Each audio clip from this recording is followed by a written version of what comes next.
Typical आरचूमध्ये तुमचं सगळ्यांचं स्वागत आहे. आज आपला मार्गशीर्ष महिन्यातला 4था गुरुवार आणि त्यात शेवटचा गुरुवार. आज सगळ्या स्त्रियांचं किंवा सगळ्या बायांच्या घरी उद्यापन राहणार आहे. तसंच माझ्या घरी पण आज उद्यापन होतं.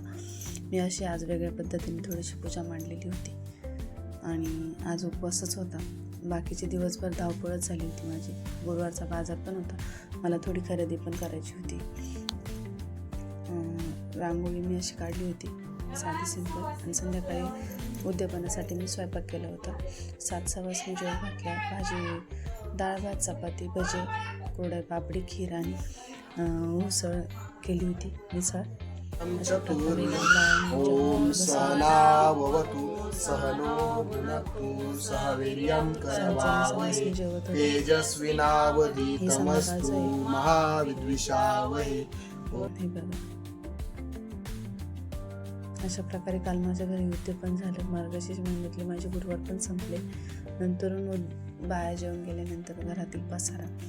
तर हे बघशाल तर या पोरी पण जात होत्या कुमारिका जेव घालताना. काहींच्या घरी तिथे पोरी गेल्या होत्या. बघा, एवढी पुस्तके देवीचे आणि वस्तू, रुमाल्स वगैरे, क्लिपा, एवढं सगळं त्या दोघी घेऊन आल्या होत्या. अशा प्रकारे आता नंतरचा हा पसारा पडलेला होता. मला आवरायचं होतं आणि भूक पण खूप लागली होती. उपवास असल्यामुळे दिवसभर काही खाल्लं नव्हतं. आणि हो, भाजीपाला आणून तसाच पिशव्या ठेवल्या होत्या आम्ही. हे बघा, खाऊ वगैरे सगळं एकत्र पडलेलं होतं. त्यांना मी हात पण नव्हता लावला. ते नंतर आम्ही करणार होतो. तर ही सांगा मला कसली भाजी आणली मी. कोणाला ओळखीची असेल तर मला कमेंटमध्ये नक्की सांगा. सकाळी उठलो, सगळा पसारा वगैरे लावला. हे बघा, एवढी भांडी घासली होती मी. एक जाळी लावून दिली, नंतर इतकी भांडी घासलेली होती, ती लावायची होती. चहा झाला. पोरींच्या डब्यासाठी सोयाबीनची भाजी करायची होती कोरडीशी. आम्हाला थोडंसं रात्रीचं होतं खीर वगैरे, त्यामुळे मला स्वयंपाक थोडाच करायचा होता. सोयाबीन मी दळून घेतलेली आहे, भिजून दळून घेतलेली आहे. गरम पाण्यात उकळताना मीठ टाकून किंवा हळद टाकून उकळून घ्यायची. नंतर आपण आता फोडणी देत आहोत सोयाबीनच्या भाजीला. थोडंसं तेल टाकलं, त्यानंतर मी लसूण, मोहरी, कोणी कांदा पण टाकतं, टमाटी पण चालती, पण मी पोरींसाठी घाईघाईत करून दिली कारण मला बाकीचं सगळं आवरायचं होतं. लसूण, जिरे, मोहरी आणि शेंगदाणे मस्त खरपूस तळून घ्यायची, जेणेकरून ते दाताखाली आल्यावर घासामध्ये छान लागतं खायला. आणि मुलींना ही भाजी आवडते. त्यांनी आज मला स्वतःहून सांगितलं, मम्मी भाज्या देत नको जाऊ, वेगळं काहीतरी दे.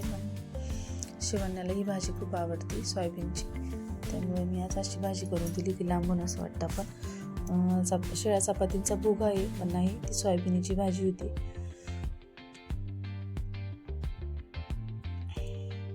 नंतर वरून मस्त हिरवीगार कोथिंबीर टाकून देऊयात. चवीपुरतं मीठ थोडंच टाका. आपण उकळण्यासाठी पण थोडंसं टाकलं होतं.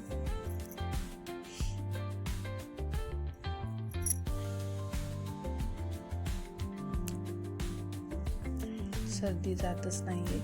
वातावरण बदलल्यामुळे सारखीच सगळ्यांनाच सर्दी राहून येत आहे. सगळ्यांनाच खोकला वगैरे चालू आहे आमच्या घरामध्ये. मला स्वतःलाच एवढ्यात 2-3 वेळा सर्दी झालेली होती. त्यामुळे माझा थोडा आवाज पण तुम्हाला वेगळा येत असेल.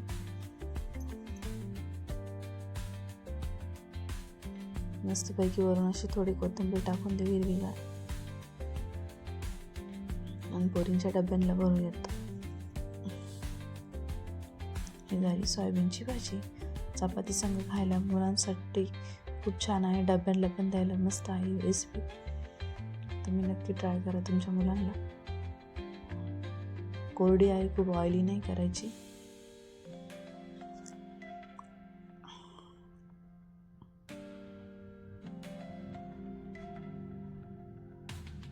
मी थोडीशी कढईला लावली होती, जेणेकरून ती खरपूस होईल,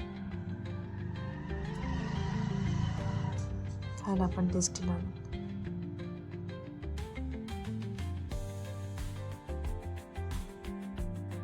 कशी दिसते, मस्त असे शेंगदाणे दिसतात बघा त्याच्यामध्ये.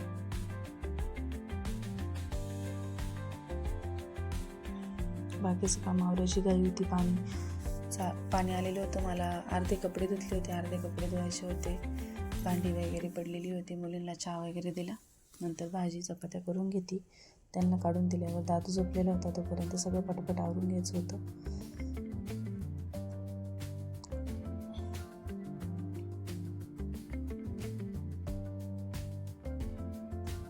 मस्त अशी भाजी डब्यांमध्ये भरत होती पोरींसाठी. तुम्ही म्हणशाल का इतकी गरम गरम भाजी का बरं डब्यांमध्ये टाकवावी, पण डब्यातली भाजी गार झाल्यावरच मी डब्यांचं झाकण लावणार होती. इतक्या काय एवढी गरम भाजी मी डब्यांना नाही देत. भाजी असो या पोळी असो मी ती थंड करूनच देते.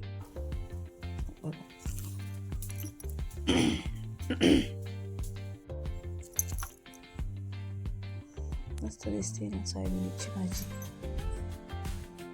सोयाबीन भुर्जी.